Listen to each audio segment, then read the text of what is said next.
live. We're live. So, big news, Cliff Schecter. We have to say who we are. Right? Oh. We're amped up. This is Blue Amp. The show is amped up. We are on every Thursday, 2 p.m. or on Wednesdays from the StreamYard place to here and other spots, YouTube and what have you. That's David Schuster. He's the talented one with the Emmys and the stuff. And that's Cliff Schecter, who's the brains behind the operation. So I just wandered in off the street and they thought there's an extra spot. So here I am. But no, I'm excited to be here. Excited to be doing this with David. Excited to have Marlon Weems on today because there's a really important discussion we need to have, and he is the brilliant man to do it. But David's got something to talk about. Well, first, the latest news, of course, the big news is that Hamas and Israel have at least agreed right now to a ceasefire, and supposedly all of the remaining hostages that Hamas took on October 7th, they're going to be releasing them by Sunday, by Monday. The one thing that really sort of jumped out at me in this, and this is, look, good news for everybody involved. The thing is, it's the same deal that Netanyahu could have had a year ago. He could have had the prisoners back if he was willing to say, okay, I'm not going to demand that Hamas completely get rid of all of their arms. And that was the deal that Biden was pushing, Biden administration saying, and it was in front of them. And Hamas said, we will give back all the hostages, but we're not giving up our arms. Well, that's what Netanyahu is accepting now. And I feel like the only reason he's accepting it now is because he overreached several weeks ago with that attack on Qatar. And the Trump administration wisely used that against Netanyahu and said, look, we don't approve of what you did. Now you owe me. And because you owe me, you're going to agree to this deal. And I feel like that's what's happened. And that will prove to you our objectivity, folks. We may have it in and think the reason we despise the Trump administration is not because they wear a red jersey and we wear a blue one. It's because they're cruel, corrupt, incompetent idiots, and they've caused a lot of suffering, and they've attacked our democracy. And we'll go through it all at various points. But the key thing here, David just gave them credit that it was smartly done by Trump. Probably not Trump, probably Trump's people, but he appointed somebody who did something. We'll give them credit and credit's due. I'll also add, again, what you're saying about Netanyahu is so true. History bears it out, is that what these right-wingers refuse to do initially where they could get deals, they always end up doing. No, we're never going to pull out of Vietnam until we do 7 years later. And I mean, it's like you always end up doing it, and with a lot more suffering, and as somebody of Jewish extract, I think Netanyahu not only has starved and murdered and attacked innocent Gazans, but has done enormous damage to, your regular everyday Jew, David. I mean, no, but just to Jews in this country, abroad, Israelis, the vast majority of whom are not for him, the way the majority of us are not for Trump, but he finds a way to keep winning the way Trump has, and they find the loopholes to use. And so the damage he's done in the meantime, not to mention the damage he did because these guys who always talk tough, as we know, are anything but, he left the southern border exposed by moving troops to protect these right-wing lunatic, guys who were settling in the West Bank illegally, and left the southern flank open so all sorts of Israeli women and children could be murdered and tortured and raped. And I mean, the fact that he's still in office, first of all, he should be in The Hague, sitting next to Erdogan, Orban, Putin, anybody from Hamas and Hezbollah, Donald Trump. Am I missing anybody? Oh, Xi. I go on. It's a long list, sadly, is what it is. But maybe there will be positives that will come of this. That is what I'm hoping. Again, it's Netanyahu and it's Hamas. I don't trust either of them. They are all bad people. They all kill people rather than make deals and rather than act rational.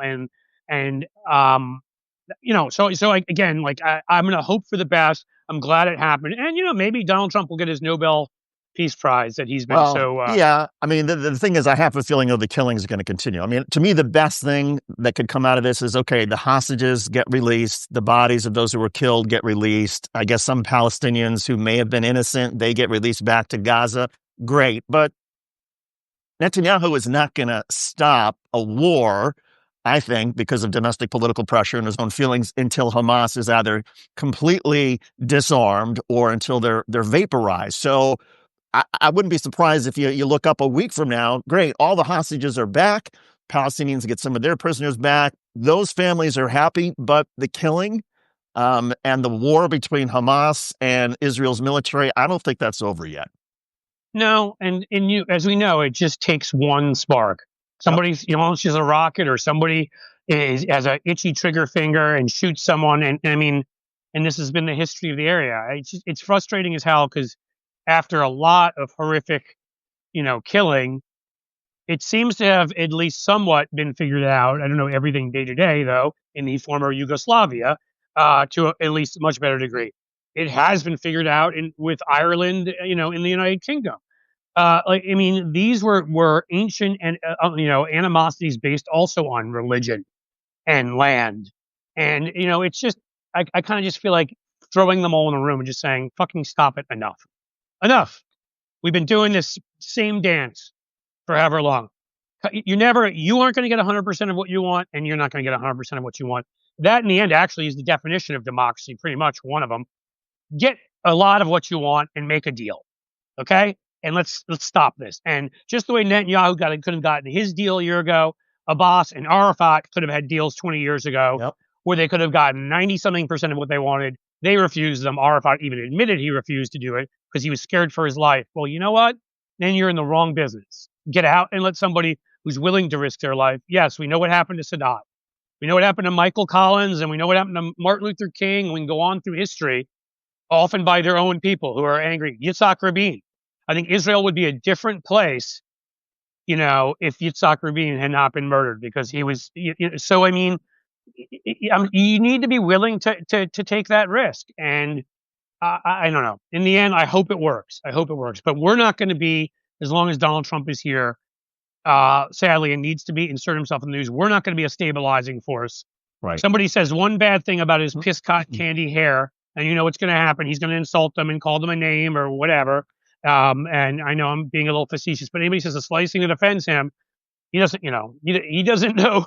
He's far from knowing the dance around diplomacy. He's the opposite of what that is. Yeah, and the Right? juxtaposition of, and there's Donald Trump wanting a Nobel Peace Prize for what he's done in the Middle East, and yes, credit to his team or whatever for they've been able to do between Israel and Hamas.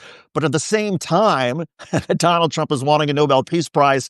His own goons, his troops in Chicago, it turns out, shot a pastor in the head with a pepper ball because he had the temerity, the audacity to raise his arms in protest, and I shot him. A pastor actually had the temerity to believe in the scripture he talks about. I think we're in for a really interesting period now. I'll say we're going to get Marlon Weems on, Yep. economic genius, who can talk to us about the mixture of our economics and our politics, which is very important because to me that's the definition of why we're headed into authoritarianism. Is that they've undermined both of those systems, in conjunction. The right has. So our economic system doesn't work for most people, and our political system, people are losing rights. But to get back to what you're saying, I think we're entering a really interesting period of time, because when you watch history's fluctuations, there's a period of time where the religious left dominated, not the religious right, which was removed from Martin Luther King is an example of that. And right now, a few different things. You see our good friend John Fugelsang, who we got on here to talk about his book. His book is a bestseller. And he comes out, on the New York Times list, he comes out and talks about what Jesus really said, right? And how these no abortion or gay marriage mentioned in there, did mention a lot about letting people off from debt and taking care of the stranger. We've got James Tallarico running in Texas unabashedly using the language like that, using that kind of language, that his progressive version, of his theological beliefs. Andy Bashir has been doing that for a while in Kentucky. And I feel like I'm missing something. I just saw someone else also having a similar conversation recently. I'm really interested to see the direction some of that goes, because I do think that maybe we're witnessing. Oh, well, yeah, I forgot somebody. Who could it be? Oh, the Pope. Right. He's not that important. Who I've never heard any Catholic ordained anything come out and say you can't be pro-life if you believe in the death penalty or you believe in harming immigrants. It is a holistic concept, life, and you don't get to use that.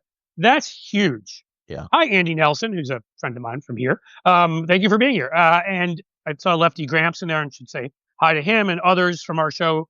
We can do some more of that in a second. But yeah, I mean, I do. I mean, when you look at the Pope, and I mean, these are not obviously the Pope is as major a figure as it gets, but somebody running in for the Senate in the second biggest state in the country, in James Tallarico. What John's book is doing. I don't. I mean, again, I do. I feel like maybe there will be an awakening of the religious left that can tell the truth about what Jesus said. And if you want to claim that you're a Christian and you believe in that, well, then you're going to have to act like it.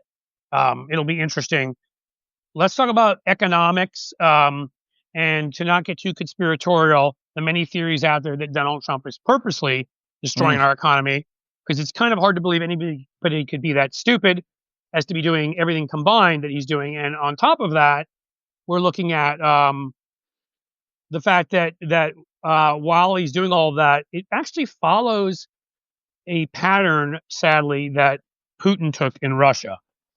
We'll see what Marlon has to say. And while Marlon's getting connected here, just a little bit background on the news, of course, is that we just had a jobs report that suggested from ADP, private sector employees only, because the Bureau of Labor Statistics can't do an official report, that we lost jobs for the second straight month. So the job market is contracting. There's all sorts of theories about a bubble, a lot of anxieties about the markets. But Marlon welcome Weems. aboard! Woohoo! Look at this guy. Hello there. Let me start. I want to say quickly, first, you all need to know Marlon Weems, one of the most brilliant economic and political minds out there. No, I've read your writing. About the same guy? We are. You started the as I said to people, you started you founded the first Black-owned financial services firm in Arkansas, and I'm going to guess in Arkansas when you did, there probably were a couple people that weren't happy about it and trying to block you, because sadly that is our history. You've brilliantly, in what I would say when I've read it, tied together economics and politics, which is why you're so perfect right now, because it's a lot of what we've been talking about here is the assault by billionaires, both on our democracy and our economic system, that are intertwined for their own benefit. I wanted to say, I heard that you're a big fan of David Schuster's. I am too. That was told to me through the grapevine. I always feel, if I'm not mistaken, we've kind of got an Arkansas connection, do we not? We sure do. So I was in Little Rock 94 to 96. I was a local street reporter for the ABC affiliate. And you're originally from Arkansas? Or I am. Little Rock, Arkansas. Wow. Graduated from Pine Bluff High School. No kidding. Wow. And there was 94 to 96, David. There was nobody from there that was important, and nothing was going on down there. So nothing there. Well, Marlon, it is an honor to be on with you, and congratulations on all the remarkable, I really appreciate you guys. Remarkable work you've done. Oh my God! Marlon, let's talk about the economy. Do you believe that? I mean, whether it's the tariffs, the inconsistency, the instability, do you think this is deliberate by Donald Trump? But putting aside whether it's deliberate or not, what's the impact as you see it? Well, if instituting global tariffs when everybody's telling you it's going to fuck up the economy is willful, then yeah. I mean, I mean, the way I see it, there has to be some sort of understanding of these guys are not idiots. I mean, Trump is, yeah. Howard Lutnick, who, full disclosure, I used to run a trading desk that was the company I worked for was in partnership with Cantor Fitzgerald, which is where Howard Lutnick was the CEO. So I kind of have interacted with him occasionally over the years. Nobody can believe this is the same guy. I mean, the guys I know that used to work for me can't believe it. There has to be at the root of it some understanding that it's going to cause chaos, because that's what Trump's all about, right? I was looking the other day, and to me, the irony of it all, David, Cliff, is farmers, because this happened before, right? In Trump 2.0 or 1.0, almost identically, where he gets into a tariff war with China. China retaliates and says, you know what? We won't buy soybeans from you. We'll buy them. At that time, it was Brazil. Farmers crater, the whole industry almost goes under. And then what does he do? He takes the tariff money, the money he's raised by hurting the farmers, and uses it to bail out the farmers that he has just destroyed. Right? Isn't the whole theory of higher order beings, Homo sapiens, that trial and error is supposed to work? Like, ow, I stuck my hand in the fire. I won't do that again. The hot stove theory. Yes, Donald Trump doesn't. That doesn't. Is it possible that a Neanderthal slipped through somewhere, or I don't know. I'm just theorizing here. Look, I can't explain it. I have thought about it, and I can't give you a good reason why it is that you get guys like Howard Lutnick, not to pick on him, but he says a lot of dumb shit. He says he learned tariffs from Trump. The guy used to run an investment firm. He didn't need to learn tariffs from Trump. No. So I it almost is like he's saying that to kiss his ass because he feels like he has to, because we're in this cult of personality. Well, there's another thing about the tariffs that I don't hear a lot of people talking about. So Bassett, who's the Secretary of the Treasury, I heard him say more than once that the money from the tariffs was going to offset the giant hole that the big, whatever you want to call it, bill blew in the economy, or in the deficit, rather. Well, if you're using the money from the tariffs to pay the farmers, you're not really, I mean, it was supposed to be used to reduce the deficit, right? And it's not even enough, but that was the story, that it was going to offset, some of this big increase to the deficit. And so I just think they're just doing a lot of shit because they can. There's not a whole lot of economic sense behind it. Is there any sense, and Cliff has talked about this before, about you create enough chaos, you ruin the economy so that then Trump and his other billionaire friends can sweep in and buy things on the cheap? Isn't that what's happening? Yeah. I mean, can I throw it out there, just a few of the combined things, because you're smarter than I am at this, Marlon. So, I mean, honestly, you are. You're an expert. As I joked, I'm gonna have to get my wife on here to just listen to just listen to all this. I know. Hey, listen. As I joked, I should get my wife on here because she likes to joke. She's always like, "Look at everybody that Cliff worked for." And right out of college, I worked for Lehman Brothers, and within a decade, they were gone. So I made a joke about that. I put it out there whether I'd ask you if I was responsible for that. Low-level stockbroker when I didn't know what I wanted to do with my life. So help me learn about markets. It wasn't, but yeah. I don't. Did I? But go ahead. No, just to kind of jump on that premise, I do think, and I'm certainly not an expert on authoritarianism, but unfortunately, we're all getting to be experts on it.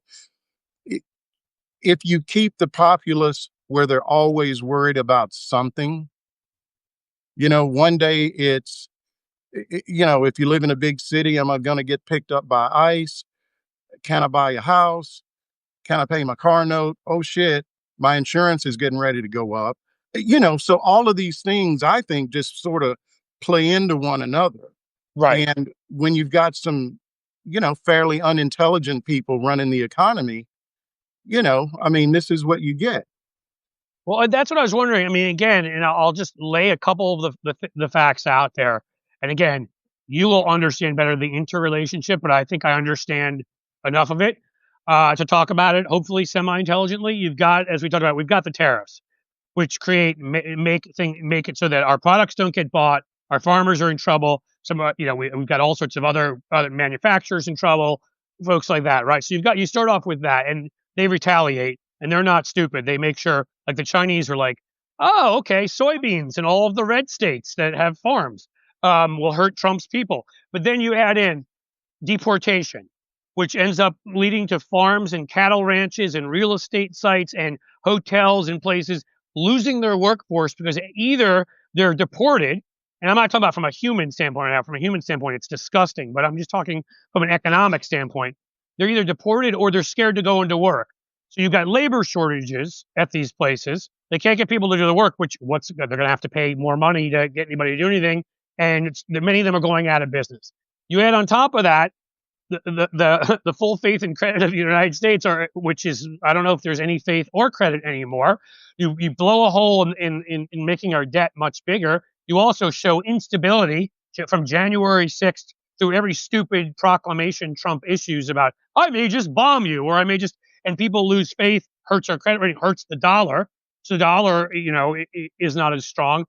And you know, I'm trying to think of a few of the other factors. I mean, shutting down the government, certainly firing massive numbers of government workers, people who were, you know, putting money into the economy, now do not have money to spend.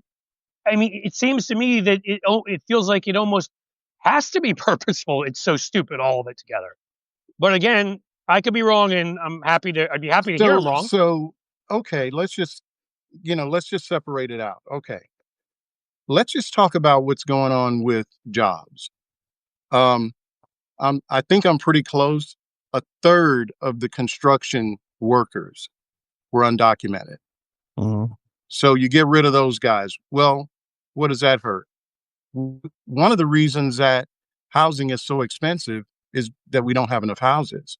So you're literally getting rid of the guys who help. I mean, I live on an island in North Carolina. It's kind of a vacation resort community. Lots of houses post COVID getting built. Almost nothing now. Mm. I mean, you would see almost exclusively the workers, that were doing the construction stuff. Would you could you could tell they were definitely Latino. Now, who's to say whether they were undocumented or not? But I can tell you this: I'm not seeing them now. And at this You know, point, they've grabbed some people that are citizens. So even if you are documented, even if you no, it just doesn't matter. here, you're here legally, but you're not a citizen, or even if you're a citizen, I would think if I were Latino, I would be scared to show up somewhere like Let that. me tell you something. I've got a son that still lives in Arkansas. I don't know why, but but he's in an industry where I mean he's a welder, hangs sheetrock, this kind of thing.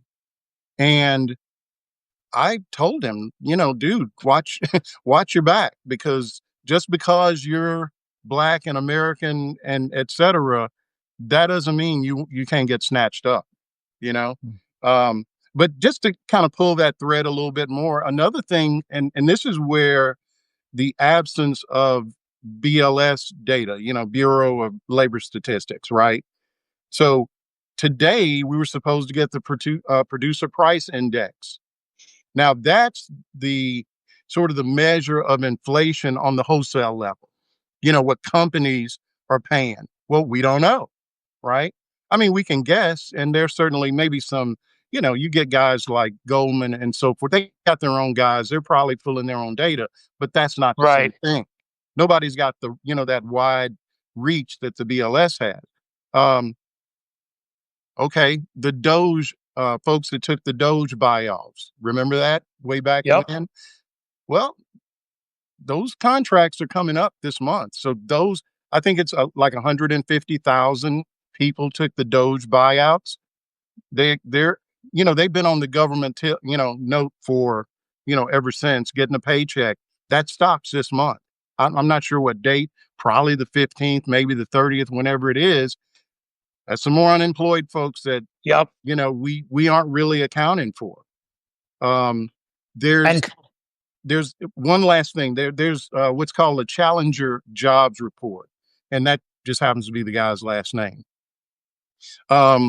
For September, I'll put it this way, just to be brief, we're starting to get pandemic level Mm. numbers in terms of layoffs. I mean, I think, and And it's you guys can check me. I self-sabotage, think right? we I just, mean, complete self-sabotage. None of oh this yeah, was, yeah. These are companies just saying, well, uncertainty, man. You yeah. just can't plan. So and yeah, the it makes us all nervous, but it's making companies nervous too.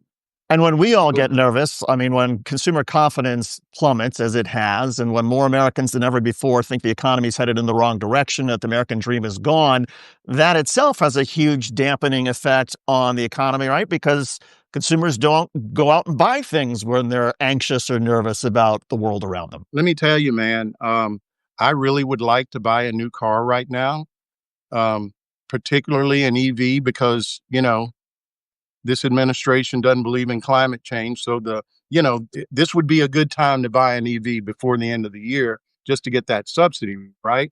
But the car I got is like a month from being paid off. You know what? I ain't buying a new car because you just Right. can't really plan. You don't know what these guys are going to pull out of the hat. I mean, look, this is kind of off topic, but you got Stephen Miller out there shouting plenary authority. And then his Maybe I brain should be breaks buying a down. passport instead of a car, right? Right. I was going to say, right. Like, I feel like I should, for everybody, and I assume we've got some very smart people. I'm sure a lot of people know what it means, but I almost feel like we need to put a definition of what that means out there, because I don't know if everybody understood why his brain purposely malfunctioned at that point. Because I'm sure somebody was saying into his earpiece, "Shut the hell up! You're giving the game." What are you? Yes. Stop. I mean, no, he doesn't have plenary authority. Complete and utter control of the troops. No congressional input. None of that none of that silly stuff. Yeah, I know. Trust me. We all have the passport thoughts. Well, but I mean, it all is of a piece with. If you could describe this moment in one word, it's just uncertainty. Markets don't like uncertainty. Corporations don't like uncertainty. I sure as hell don't like it. And so nobody can plan. Nobody knows what comes next. And everything I've ever read about, how a totalitarian regime gets off the ground, this is how it starts. Yeah. With just making it where we're all, just our footing is, insecure, right? Right. Well, yeah, they're going beyond things we've ever seen, and we're sort of in shock, and they're still Well, the big acting. shock is that we all thought, some of the stuff we thought were laws were really just kind of gentlemen's agreements, I guess. And and a lot of the things that we knew were laws, they don't give a shit about. That's right. So, They don't enforce them. Yeah. Marlon, I heard Ty Cobb, a former lawyer for Donald Trump, say the other night that it's going to take something like 10 years to fix what Donald Trump has done. And I think he was talking about in the context of the Constitution and the courts and constitutional rights. In terms of the economy and all the uncertainty that Donald Trump has created, how long will it take to fix that damage once Donald Trump and his crowd are somehow gone? Economies tend to be pretty resilient, and I mean, knock on wood, nothing he's done. I was still working on Wall Street during the financial crisis. And I thought that I don't even know how we ever can bounce back from this, but we did. So I hope that nothing he's done has risen to the point yet of just causing a complete global collapse. But he sure fucked up our stuff. So Yeah. Nobody trusts America anymore because, let's face it, these tariffs that he's putting on pretty much the free world, right? Most of this stuff, most of these countries, we already had agreements with. So how Right. do you get that back when if I am little Vietnam, I know that depending on who the next guy is, if there is a next guy, whatever deal I've got now might not be the deal. Right. Why would Okay. you invest your money, take a So why chance would you somewhere, even do make a that? deal? I mean, and the problem is that we showed that we could go through it once and be dumb enough to ask for more of it again. So if you're another country looking at us, right? If you're a big I mean, we're corporation, just not a reliable partner right now. no, who would trust us to be like, really, that shit again? Like, And we're the bad girlfriend That- that you broke up with, and damn it, you went back with them again, that's right. I So- mean, the guy told us to inject bleach and stared directly into a fucking eclipse, and we reelected him. I mean, I don't really know what else to do at that point, honestly. So Like, you know what? On the subject of tariffs, here's sort of the wild card. For all the damage that's been done, for all the money the government's taken in, there's still some cases working through the courts. They may have to pay all that money back. So just kind of stew on that for a second, and then think about this. All the companies that collect or that paid the tariffs are going to have to now go through the expense of figuring out how to get there, because they're going to have to claim the money in some way. They're going to have to hire accounting firms. They've already booked it on their financials. How do you unwind all of that? what a mess, honestly. Yeah, I'm I don't Sorry know. to be such a downer, but Well, No. let's keep it going. I mean, there's a lot of people who are down about, who feel like we're in a housing bubble now, and that's the next bubble to burst. Where do you come down on that? yeah, But I think I think it's even worse because the other day my wife, who bless her It's even heart, worse. she has to bear me sitting up with 7 o'clock whatever in the morning with Bloomberg television on and all this stock Bitcoin shit flying around. Okay, she asked me the other day, well, if the economy's bad, how come the stock market keeps going up? Mm. Well, again, back to that tax bill that we're not going to call beautiful because it ain't. There's a I can think of some provision- other B words for it, but not beautiful. Yeah, not suitable even for this. Yeah, I won't use them. Go ahead. So essentially, short version is there's something built into where they made some changes in how companies can recognize depreciation and that kind of thing.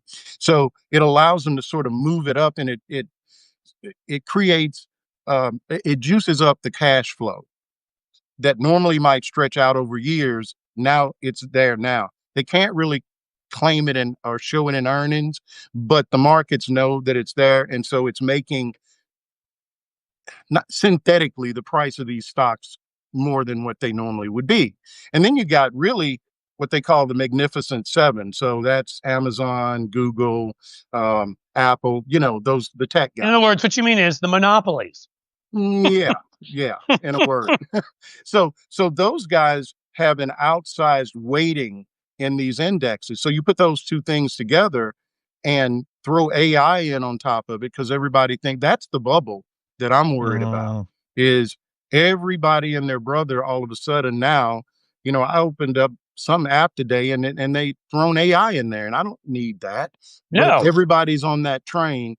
So you can't have stock market going through the roof and gold going through the roof, because gold is where people go when they're scared.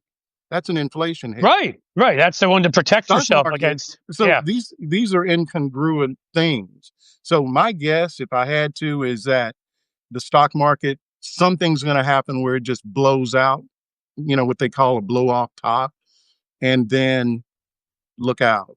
You mean blows off on the top side, and then goes. Just, yeah, because you look like the roof blowing off of a house. Right. I mean, and I've worried about this. I'm not some limousine riding multi-gazillionaire investor here, but we've got money in the market, and I've seen thinking I figured I'd see it going down, and I keep seeing it going up, and I'm just like it's like, okay, I think I need to get it out of there soon. And just a somewhere really safer, because it really is. Right. I don't trust it. I don't trust it at all. Toss this into the mix. So you've got what's going on with stable coins, right? The whole cryptocurrency bills that just got passed, right? So stable coins, what makes them stable is that they're backed by either dollars, in our case, or some what they call a dollar equivalent, almost money. So when you put your money in a money market account, and it's maybe that money gets invested in really short-term treasuries, something like that. So that's kind of the way these stablecoin things work, right? So on top of everything we're talking about, as these stable coins become more of a reality, you're going to see those companies buying the shit out of short-term bonds. Right. So I don't even know what that means, but I'm just sort of putting it out there. I haven't figured out if it's, I don't think it's good. I think, it's going to probably, at least with this crew, cause them to want to front load all of their debt or as much as they can.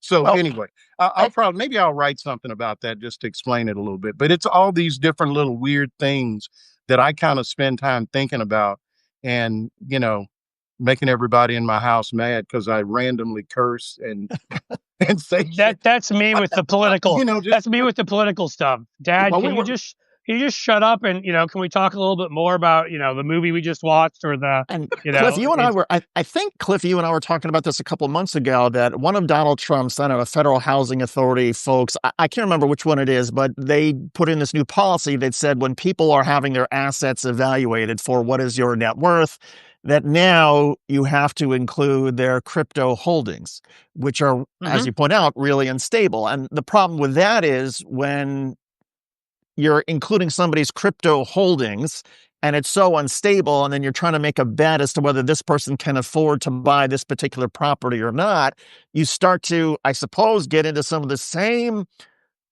faults that we had 2007, 2008 in terms of bundling all these mortgage-backed securities that were not worth the paper they were on. I would just go back to the Middle Ages and maybe accept a couple chickens or something. Like maybe trade that way, something of value. In Still. my neighborhood, then we got a few millionaires if it's chickens you're Well, talking. that's what I'm talking about. They're going to produce eggs.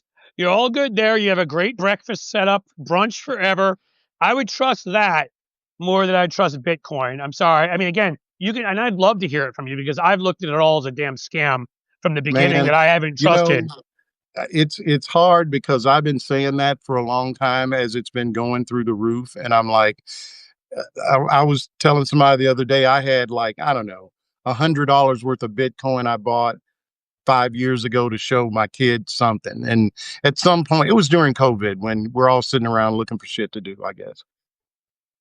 Oh, well, I mean, I don't see the intrinsic value of it. That's what I've never understood. Like I just don't. I can make the argument for a stable coin because there's something behind it, right? Right, but that's what I've never gotten. Right. I just don't understand it, and I try not to mess around with stuff I don't understand.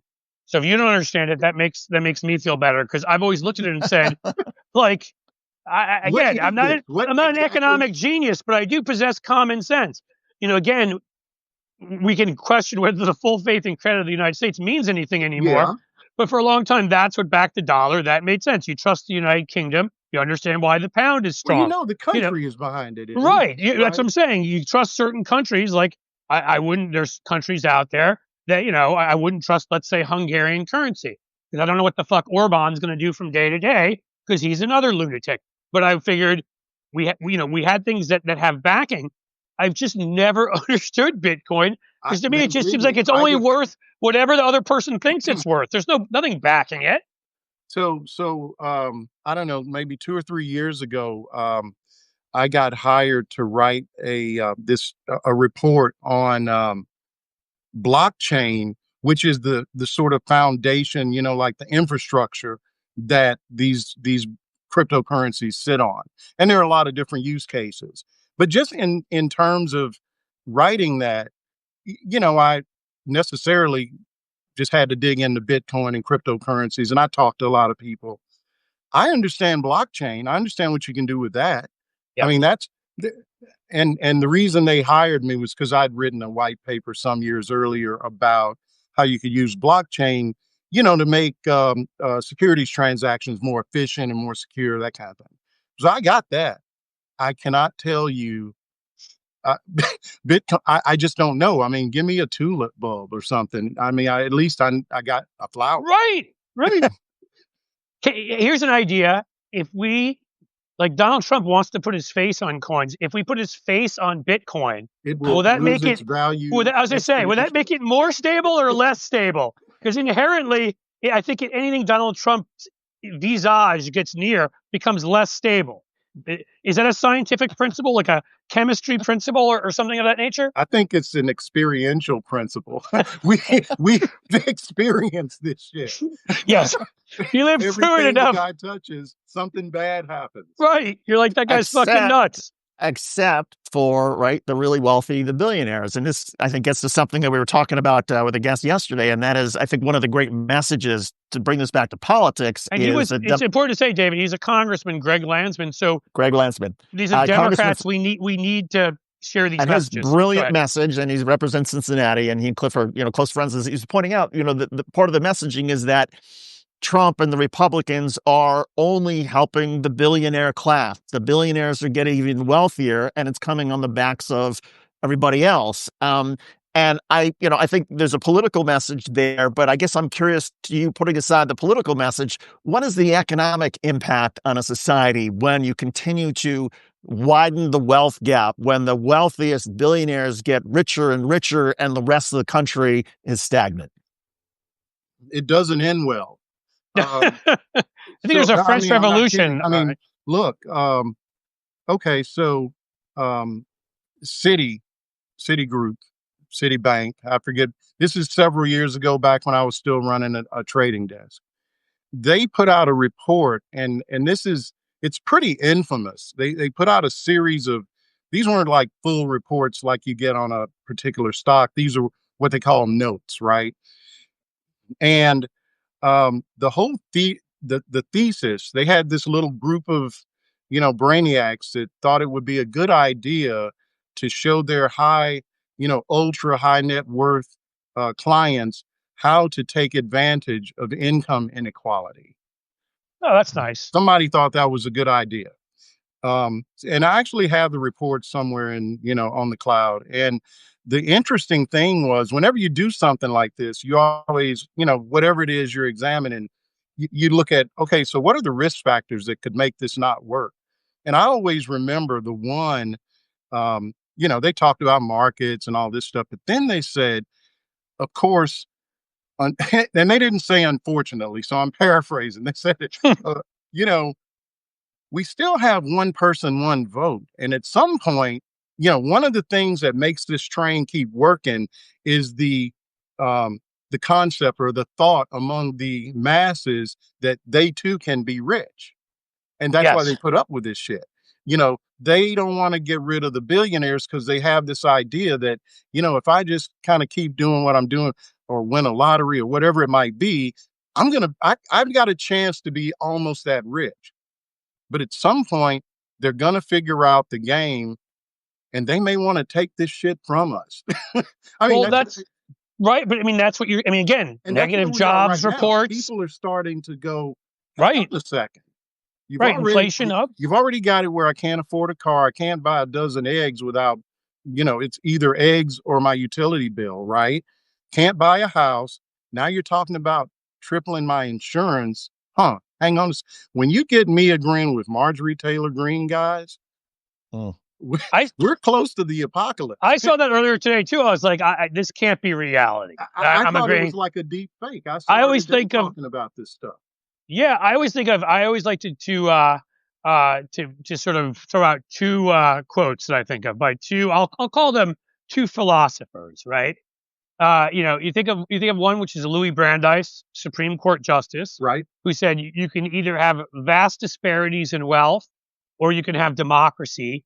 You can't have both. You can't have both. And then other great philosopher Chris Rock, who said, if you motherfuckers ever saw the way people like me live, if you ever saw what it looks like when I go to an airport into my private, into the Delta like club and shit, you'd have a revolution tomorrow. And, on one level, there's Louis Brandeis on the structural level. On the other level, there's Chris Rock, who's like, a lot of people are learning how the fuck they live now, are seeing how wealthy people, because they're not hiding the Elon Musk's out there with too many pictures, frankly, of him with his shirt off on yachts, and some of them people are like, I can't even, they're cutting my snap and this dude's getting another yacht. I mean, at what point does that become untenable? There's so many, well, think about this. The guys we're talking about are the reason we can do this. So after I left, the world of, working 70 hours a week, I used to do these white papers, and one of my focus was fintech, financial technology, right? We've democratized so much information. There's a bad outcome. That's why we got so many crazy conspiracy theories floating around, because you used to write that shit down and hand it out, in a leaflet or something. Now you can blast it out to 1 million people. But at the same time, we can put this conversation out to, I don't know, hundreds of thousands of people if we do it right, I guess. So that's, I guess the good news, if there is any, is if we amplify the truth and put the knowledge that we're talking about right now out to enough people, maybe it flips the switch and folks start going, wait a minute, do I have to really put up with this shit? Right. Well, that was the inspiration here. That's why David, I think, put up with me. It's just, we were like, I don't know how he did it. I don't know what, like what accident of history, but this will reach a few 400, 500,000 people. Wow. So in the end, will they listen? Probably you more than me because you're smarter and you've got a cooler beard. I don't know. But David doesn't have a beard at all. So David's got to really work. At least I'm unshaven. David, Well, like, Come I on, don't even David. know. I don't even know if I could grow one, but that's a whole other story. But to your point about, I mean, the number of people out there who have simply given up. I think I saw a poll the other day, a CBS News YouGov poll that found like a record number of people say that the American dream is gone or that it never existed. Something like 2 out of 3. It's like the worst number that the poll has ever found. And I keep wondering, I guess, Cliff, this is a political question for you. At what point do these numbers become a tipping point? I mean, yes, for all the work that we do on Substack and being able to talk to Marlon and other guests, that's what sort of gives me hope that there is a brighter future. But for the 2 out of 3 Americans who say there is no bright future, at what point does that figure become a tipping point? well, We got to be getting close. it's much more dangerous here. We start with there's twice as many guns out there as there are people. Yeah. We have made a decision, and when I say me, because I hate it when people aren't clear. The fucking Republican Party made a decision because, again, I'm going to always point out this figure after Newtown on universal background checks. 97% of Democrats voted for it, and 3% of Democrats voted against it. And as if they were trying to almost give you the perfect comparison, 97% of Republicans voted against it, and 3% of the Republicans voted for it. So right away, you've got people out there who are able to go to flea markets online and you get the kind of weaponry that can make it so they have to figure out who the victim is by their DNA. Yeah. All right. You add into that, and this happened in this big piece of shit bill. Sorry, I'm just going to call it that. They massively added already to cuts in mental health. And I want to be clear, I'm not stigmatizing. Most people with mental health, any mental health challenge, are completely nonviolent. But for the few percent out there that are violently mentally ill, they even passed an executive order that people that were so mentally ill that they could not handle their own social security checks and that kind of stuff, they could get guns too. This is what Trump did. So that's 2. And then 3, when you're talking about the democratization of information, I think this is great what we're able to do. But we're just about the only democracy that has refused to grapple at all with the vast amount of disinformation out there. The United Kingdom has libel and slander and other laws and threatening violence that they enforce online. You're not allowed to show Nazi symbols in Germany. These are places that still have free speech and are still democracies. We're the only one that said, no, it's okay, Elon. Let all the Nazis back on there. Let them hide behind fake, credentials. They may not even be people for all we know. And share the most inciting, evil shit. And when you put mental health and disinformation and guns together, and now you're adding in people that are economically desperate, that's scary. And so I'm saying, can I tell you exactly where that tipping point is? I can't, but I can say, and I've said this again and again, this is our FDR moment, and we had better grab it because the way he needed to keep us from the brink. You had Stalinism, you had fascism, you had these authoritarian ideologies that they're mass murdering people, and FDR was able to get enough done, and we were able to win by a big enough margin. We've got some incredible candidates, especially running for the Senate out there right now, that if we're lucky enough, Sherrod Brown here in Ohio, McMorrow in Michigan, these are progressives, right? Tallarico from a religious perspective in Texas, Plattner, the oyster farmer in Maine, who speak like real humans. They're not wealthy, If we can get people like that who can give us a moment where we seriously restructure our economy, we're willing to go. There's some things we need to reform, but there's a lot of else that we just need to add to, like FDR did. Sure. We need new institutions because the previous ones have not worked. And we're up to that challenge, and we do it. And the Democrats message correctly. I'm talking to you, Hakeem and Chuck. You need to be willing to say what your most aggressive members are saying. Stop with the placating bullshit. Get out there and tell people who Trump is and what we're going to do and why Trump and the billionaires are taking away your SNAP, are taking away your Medicaid. If we do all of that and we have that kind of an election, I do believe we can prevent what we're talking about. If we do not, and we let that anger, because we don't do enough, shift to the right, even more of it, God help us. is what I have to say. Da, da, da, da, da. I don't know what else to do. So I'm sorry. But I mean, we have a choice to make, and we need to decide to make it and not try to do things in a half-assed way. This needs to be a moment in American one history. of the things I would add to that, Cliff, and I'd like to hear what you guys think. Um, I'm the anomaly, right? The black progressive ex Wall Street trader. Go find another one, right?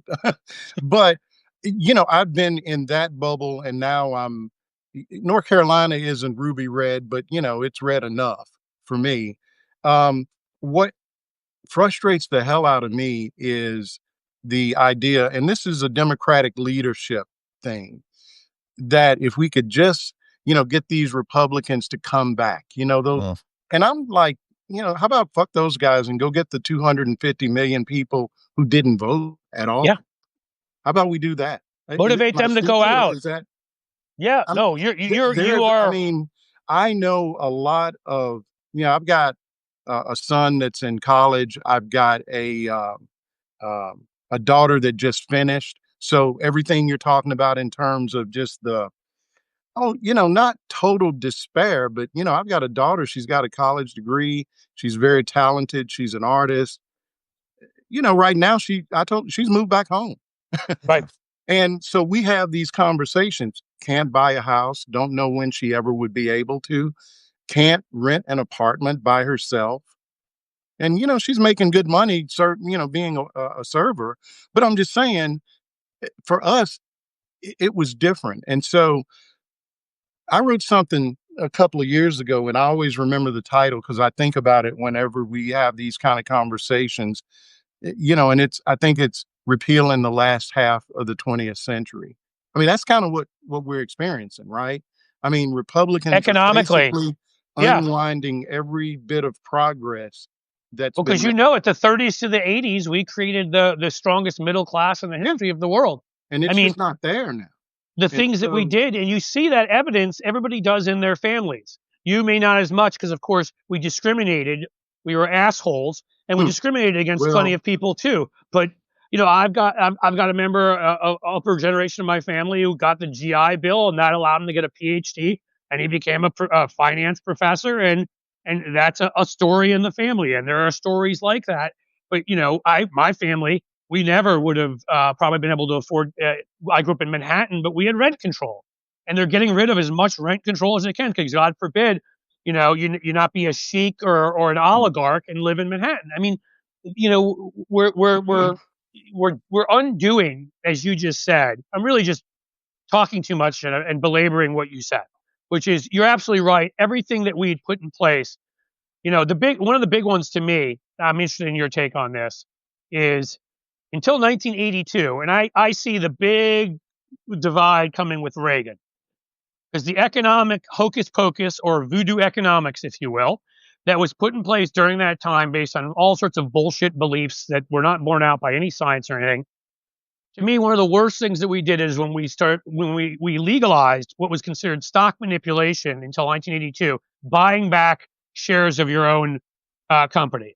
I mean, if you think about it, it's the stupidest thing. It makes no sense. You would have invested that in the past, maybe in your machinery or your workers. No, let's make the shareholders happy. And oh, by the way, I get paid in stock options. So I think I'm just going to go and buy a big chunk of the stock. I mean, that's insane to me that that's illegal. So before I answer, full disclosure, I I have Okay, what sinned stock did you buy back? I'm just kidding. So when I in my former life, I had occasion to manage a number of share repurchases. That's the fancy way to say stock buybacks, right? You know what? But let me say to you, because And I want to be clear that I'm not criticizing you. You did what was legal. You did what was it's allowed. not like I never felt like I was doing anything wrong and it paid well. Well, you shouldn't have, because it was allowed. It's what I'm saying. It's our faults for letting that happen. If you're just doing a strategy that makes sense. But okay, so the answer to your question, though, and I'll give you a prime example of how that goes wrong. I mean, my clients, guys like Microsoft and Walmart, they've got more money than they know what to do with. They could certainly do that and their people well. Okay. So buybacks aren't keeping them from paying the little 70-year-old lady that's greeting me when I walk in the door a living wage, right? Fair enough. Okay. On the other hand, look at the airline industry. When, when the wheels fell off during COVID, they were the first guys in line wanting a bailout, right? But at the same time, they had not paid. They invested nothing in their infrastructure. They had no rainy day money, and yet they were paying just exorbitant Oh yeah. salaries and 30 million a year to the CEO, this kind of thing. So it really incentivizes in a really perverse way for CEOs to be more focused on performance of the stock, that's why you do a buyback, is to keep the Oh yeah. stock from going down, right? Right. Well, And there's some rules behind it. You can't just overtly do it. But if I'm in the market and I'm buying 5 million shares of Microsoft a day, the stock is going to have a hard time going down. Yeah. and, So, and I was going to say, so to bring it back to the politics of all this, the guy who had one of the best proposals for getting rid of stock buybacks about 8 to 10 years ago was a Florida senator named Marco Rubio. I mean, he was the guy who recognized this and said, hey, this is bad for our economy. This is bad for our companies. This is bad for our people. Let's get rid of certain stock buybacks. And when I think about where our political future is going now, I don't know whether that Marco Rubio still exists. let me tell you, Or whether he would say, forget about all that stuff. I'm if a there MAGA is guy. ever an example of someone who sold their soul to the devil, Yes. this he guy was a is huge right booster out of USAID, isn't he? also, like enormous booster of USAID, very pro NATO and pro Ukraine, one of the most outspoken pro Ukraine Republicans. It's like when you bring up Howard Lutnick and people are like, is that the same guy? Oh, we There's talk so about many it all the people time. around Trump like that where you're like, is this the same human that I used to hear? Because this doesn't seem like it. Yeah, it's I guess it's funny what a whole lot of money and a whole lot of power will do to Yeah. you. You know, I, That's, it's these are tough questions, and I don't want to come off like, hey, I'm all for people making a good living and making Me money, too. but it doesn't have to be done at the expense of somebody else. And that's the Yes. part that really, I mean, okay, you're going to cut taxes, but are you seriously talking about taking Medicaid money from folks to pay Elon Musk more or give him a bigger tax cut? Yep. I mean, that's the thing. It's the obscenity of it. It's when's enough. And I mean, I am a capitalist. I believe in well-regulated capitalism and social democracy of the Western European model that I think, to me, works the best. Same. And so I'm a big believer in markets. I'm a big believer in that kind of, because that is a kind of freedom. You should have the freedom to start your own business. I've started a couple of them. Some of them failed, and I didn't ask for a bailout either. Same. By the way, but You're in good company. right. So you don't. I mean that Republicans try to make it like, oh my God, you want some regulation in the markets? You must be a Marxist. It's like, no, there's a real big happy medium in there somewhere where we don't let you guys do absolutely crazy shit and take risk with our futures, pension funds, and whatever, and then ask for a bailout once you've screwed it up. So we used to have yeah. it was almost like an inside joke on a trading desk, and you hear it especially during the financial crisis, and it's capitalism on the way up, socialism on the way down. You know, Yeah. Yeah. because I mean, think about it. You got all these big global investment banks that were just raping and pillaging until the bottom fell out. And then suddenly it was like, well, you can't let us go out of business, right? I mean, that's what capitalism demands. But Right. And then it's like, well, I don't like capitalism as much anymore. I'm changing my philosophy. That's when I took out Lehman Brothers. So Hey, yeah. Marlon, where can everybody find you? I mean, so many people have loved listening to you and following your writing. Where can we keep up with you? So my newsletter is The Journeyman, and I guess that would be thejourneyman.substack.com, I guess. And it's me occasionally having a meltdown on the economy, but but And what I try to do is just examine what I think is an intersection between politics, race, money, the economy, and how all those things sort of fit together. And that's kind of what I do. And then occasionally I will have just a story out of left. Now I think about it, maybe it's a little bit funny, just so that people aren't suicidal from reading my newsletter. Yeah. Well, speaking out of left field, Cliff, I have to say that the most beautiful place I have ever lived in my life was Arkansas. I mean, that state has a lot of strange stuff about it, It but does. it is so beautiful. It is so beautiful. It's beautiful country. I would never question. I've been to Arkansas for all of a few hours, but we had to drive across and check it out because I was in Memphis, I think, and I'm like, Okay. let's head over and check it out. I mean, again, I'm sure everything I saw was beautiful. I'm sure it's beautiful.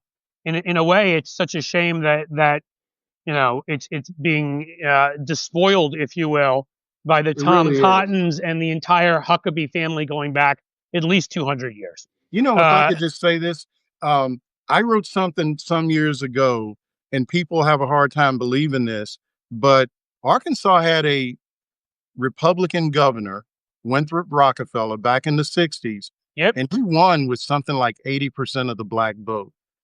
If that tells you anything about how far Republicans have fallen. No, right? I mean, there actually were, Republican senators who were black, and there were, and there Go were all figure. sorts of people that were moderate and liberal. You know, who we used to vote for. I wasn't old enough, but my dad did in New York. Jacob Javits, who was a Republican, who was to the left of like at least half, if not 2/3, of the Democratic Party. Mm-hmm. But it just is they've so propagandized their people with their media that they've done that. And again, I want to say before you leave, Marlon, journeyman.substack.com.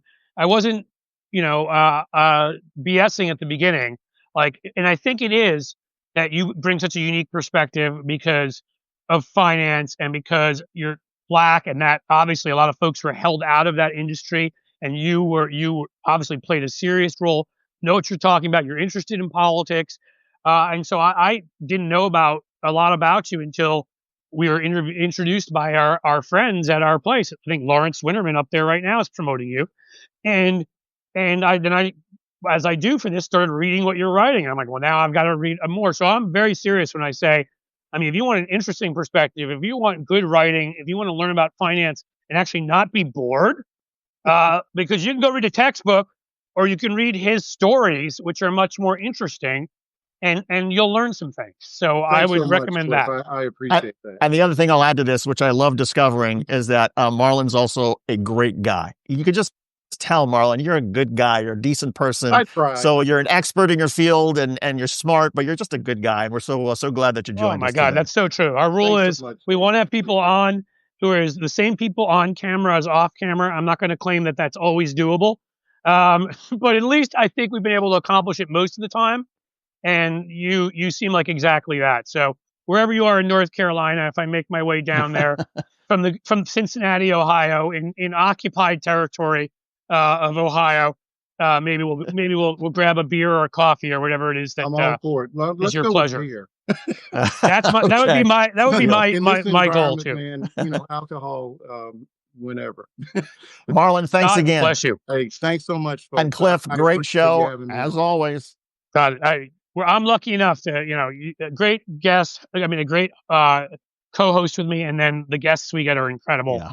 So thank you to both of you. There's been, I don't even want it to end, but I suppose we have to end at some point. We'll have you back on, Marlon. That I can I look promise you. forward to it. All right. Thank you so much. Take care, guys.